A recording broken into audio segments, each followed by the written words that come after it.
Time for the 49ers Rush Podcast. We are at number 40 on the 49ers roster countdown, 90 all the way down to 1. Most important 49ers for the 2022 year. And we got tight end Charlie Woerner. Now, this is interesting because he took a major jump. Like, his rookie year in 2020, he's entering his third season. He was the number 3 or 4 tight end at different points during the year. Holy freaking cow. This cat has launched himself into top-tier starter-level play. Whether you look at the film, which we'll throw up here in a little bit, or you look at the metrics, like PFF grades, whatever, it doesn't matter. Snap counts, he dominated. And I really do believe he even got the star treatment at camp. He wasn't even injured. They just told him and Kittle, you guys just sit out. Like, you're fine. We got to get these other guys work because there's such a huge battle for that tight end 3. But there is no battle for the tight end 2 spot because Charlie Woerner has it on lockdown. This guy has earned it. And we'll go through all that. We'll go through his high school. We're going to cover all that stuff, but let's get to know him a little bit better.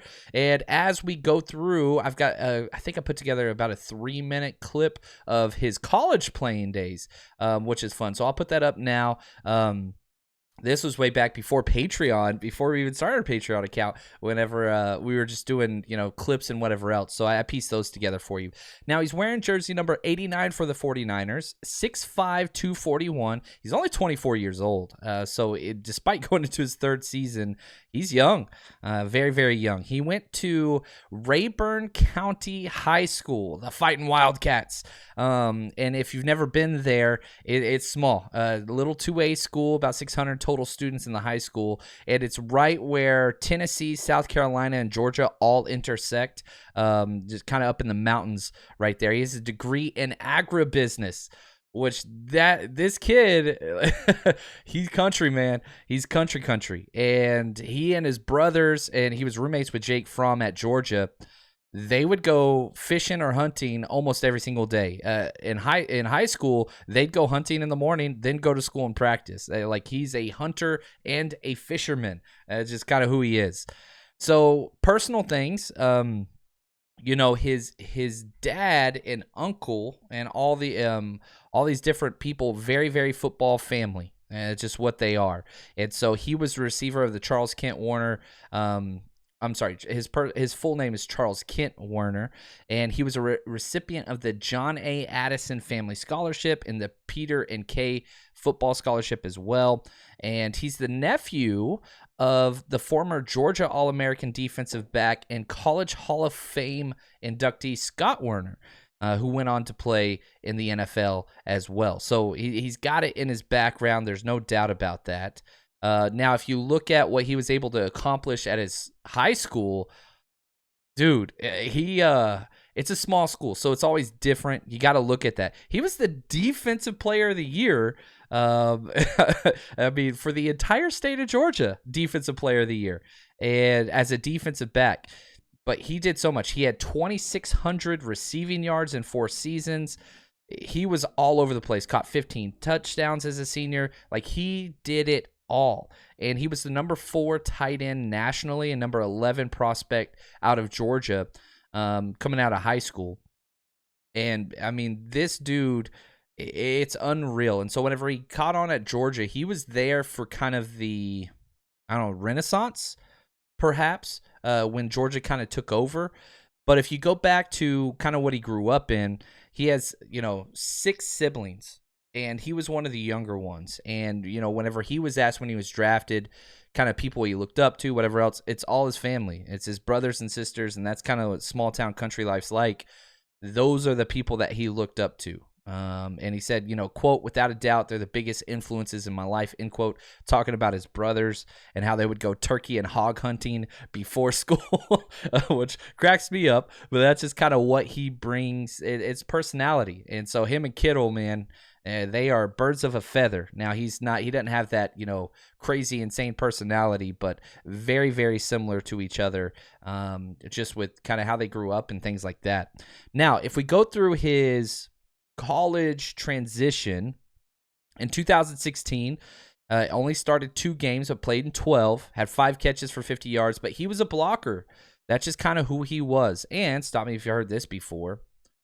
First team SEC academic all honor roll. That's just what he was. His sophomore year played in 14 games, only started 1, but received the most improved player award and was also winner of the Coffee County Hustle Award on offense. 2018, his junior year, played in all 14 games, only started 2 games again, but won the Special Teams Most Improved Player Award.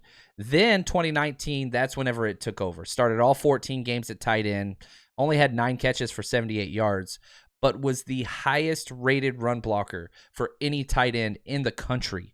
He was a preseason John Mackey award list. And if you look at just some of his highlights, listen to the people he blocked for. Nick Chubb, Sony Michel, DeAndre Swift, the highest run blocking grade with an 82.9 in the entire country for all tight ends. The dude, it's not, whenever you're good at something, you get labeled that, right? Like, he's a run blocker. He's the best at it. Has a higher grade than George Kittle. I don't know if I want to go that far, but consistently he is there. He doesn't get the pancake blocks that you see with Kittle and all those things. But, I mean, he is a freaking stud. But he had a 50-yard catch versus Missouri. Like, he's got some wheels. It's not like he's, I don't know. I don't want to paint him as this just, one-trick pony. That's not what he is. But if you look at his career, he's got 34 receptions in college, 376 yards. Like, not a lot there, but you look at the longs, 29-yard reception, 50-yard reception, 35-yard reception, 20-yard reception. Like, he's got some wheels. Now, you look at his testing numbers. Again, 6'5", 244. He ran a 4.78 40. So not the fastest guy at all. One thing that did jump out to me about his metrics, he has 31 and 1/8 inch arms. That's the bottom 3% of tight ends. Tiny arms. But, his athletic comps for players in the NFL that have gone through all the testing, Jake Butt, Jake Murphy, Bryson Hopkins, Brent Selleck, Cole Hikatini, Zach Ertz.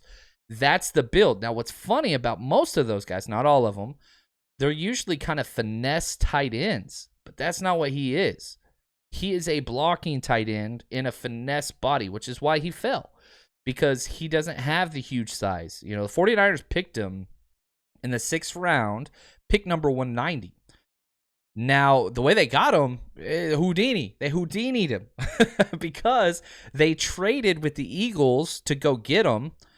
But it was, again, they swapped a 7th rounder, pick number 240, and Marquise Goodwin, shout out to Goodwin, man, to the Eagles for pick 190. So they jumped up 50 spots. And what's, I don't know, funny might be the right word, but they didn't even he never played one snap for him because he opted out of COVID, and then they cut him. So, the 49ers basically jumped up 50 spots in the draft for nothing. Absolutely nothing. They got the contract and all the numbers off their books to the Eagles and jumped up 50.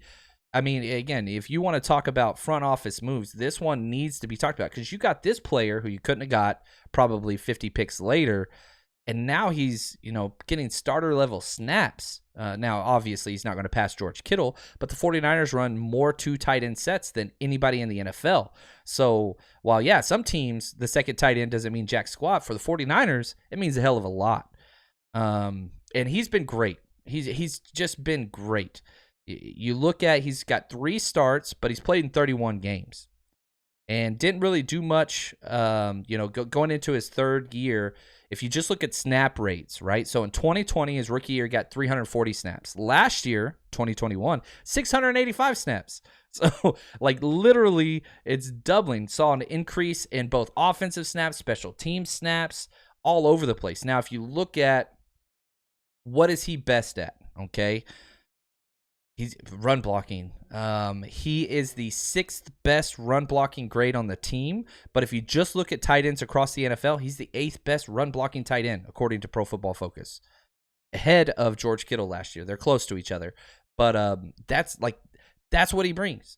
One thing that I found that I thought was funny is that if he's blocking, It's a run play because he has 196 run blocking snaps and 20 pass blocking snaps last year. So that is a key to watch for. If you see him out there and he's blocking, you know immediately, it's going to be a run play. You got to have some tendency breakers out there, but they didn't have much. They really didn't have much. Now, special teams, which he's played a lot for, 2020 had 228 special team snaps. And then in 2021, he had 328 special team snaps, which is 73%. So he's out there a lot. So he's safe, man. This kid is safe.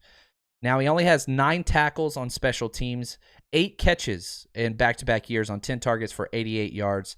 Just not really used as, a primary option in the passing game, especially whenever you have all those mouths to feed. Like, there's a lot of guys out there that they're trying to get the ball to.